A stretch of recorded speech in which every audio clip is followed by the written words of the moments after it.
தேவேந்திரகுல வேளாளர் சமூகத்தை பற்றி பொது இடத்தில் இழிவாக பேசிய ஓவியா என்ற பெண்ணை தேசிய பாதுகாப்பு சட்டத்தில் கைது செய்ய வேண்டுமென கோவை மாநகர காவல் ஆணையரிடம் மனு அளித்த பொதுமக்கள்.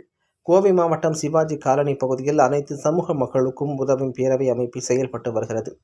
இதன் நிறுவன தலைவராக வழக்கறிஞரும் சமூக ஆர்வலருமான புஷ்பானந்தம் இருந்து வருகிறார். இவரது தலைமையில் இன்று கோவை மாநகர காவல் ஆணையர் பாலகிருஷ்ணனை சந்தித்து புகார் மனு ஒன்றை வழங்கினர். அந்த மனுவில் தமிழகத்தில் தேவேந்திரகுல சமூகத்தைச் சேர்ந்த மக்கள் சுமார் 1.5 கோடி பேர் வசித்து வருகின்றனர்.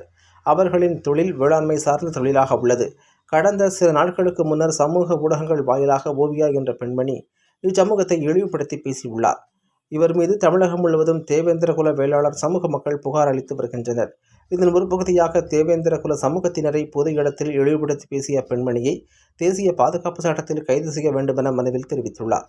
இந்த மனு அளிக்கும் நிகழ்ச்சியில் சாரல் அமுதம் அறக்கட்டளை நிறுவனர் ராஜிசாமி, வழக்கறிஞர் குமாஸ்தாக்கள் செல்வராஜ், பழனியப்பன், குறிச்சி மணிமாறன், இந்திரன் இதழ் ஆசிரியர் உலகநாதன், முருகராஜ், அசோக், பண்ணாடி, பேச்சிமுத்து, திருமுருகனார், செந்தூர்பாண்டி, வளரும் தமிழகம் சந்திரன், சுந்தர்ராஜ், மணிமாறன், மணக்கமலர், வீராசாமி, முன்னாள் உதவி ஆய்வாளர் பார்த்திபன், ராஜேந்திரன், குனிசை கோபால், குனிசை ராஜேந்திரன், ராமதாஸ், தங்கவேலு, மயில் வாசகம், சிவராஜ், இருகூர் தங்கராஜ் உள்ளிட்ட பலர் கலந்து கொண்டனர் என்பது குறிப்பிடத்தக்கது.